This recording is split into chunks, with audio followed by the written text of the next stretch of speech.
এই দেশকে মুক্ত করেছি। আমরা একটা স্বাধীন পতাকা পেয়েছি, স্বাধীন ভূখণ্ড পেয়েছি। আজকে আমাদের এই স্বাধীনতা সত্যিকার অর্থে কতটুকু আমরা উপভোগ করতেছি এটা আপনারা ভালো করেই জানেন।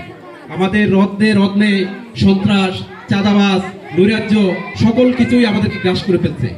আমরা স্বাধীনতার প্রকৃত অর্থে যে সুফল সেটা আমরা বিন্দুমাত্র উপভোগ করতে পারতেছি না। আজকের যারা এখানে শিশু রয়েছেন তারা আগামীর ভবিষ্যৎ। তারা একদিন কিশোর হবে, তরুণ হবে, যুবক হবে। এই দেশের দায়িত্ব তাদেরকেই নিতে হবে। তারা যেহেতু প্রাথমিক পর্যায়ে তাদের এই শিক্ষা প্রতিষ্ঠান, এখানেই তাদের অনেক কিছু শেখার আছে।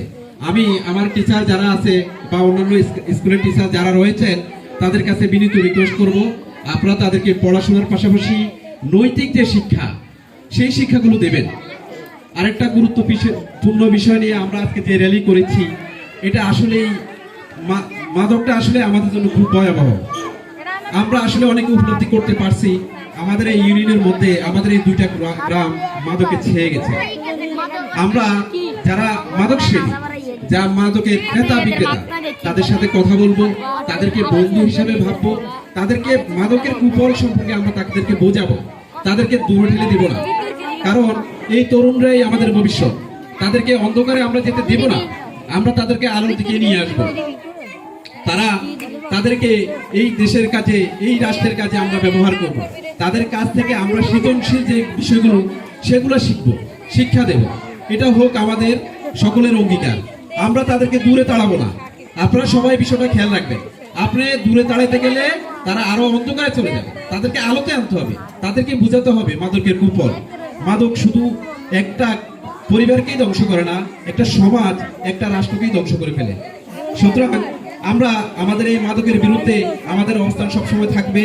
যে কোনো জুলুম, নির্যাতন, অত্যাচার, যে কোনো মানব সেবামূলক কর্মকাণ্ডে আমরা আমাদের এই সহগ থেকে সর্বাত্মক সহযোগিতা করব। আজকে আমরা আসলে আমাদের অনেক ভাই এখানে যারা চাকরিজীবী, আমাদের মাইনুল ইসলাম রুবেল বলছিল একটু আগে, আমাদের অনেক ভাইরা আজকে এখানে উপস্থিত হতে পারেন নাই। তার কারণ সবাই পেশাজীবী, চাকরিজীবী।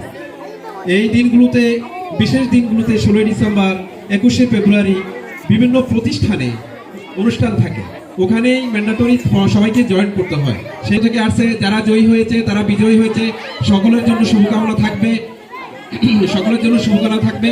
আজকে আর আমি দেরি করবো না, যেহেতু সময় শেষ। আমার আগের বক্তারা সকল কথাই বলে গিয়েছেন। আমি সবাইকে আবার ধন্যবাদ জানিয়ে আজকের এই পুরস্কার বিতরণের মাধ্যমে আমরা আমাদের অনুষ্ঠান শেষ করব। আপনাদের সবার প্রতি কৃতজ্ঞ রইল। আপনারা সবসময় সহকের পাশে থাকবেন, সহকে যে কোনো ধরনের সুযোগ সুবিধা বা পরামর্শ দিয়ে সহযোগিতা করবেন, এই আশাবাদ ব্যক্ত করে আমি আমার বক্তব্য এখানেই শেষ করছি। আসসালামু আলাইকুম রহমতুল্লাহি ওয়া বারাকাতুহু।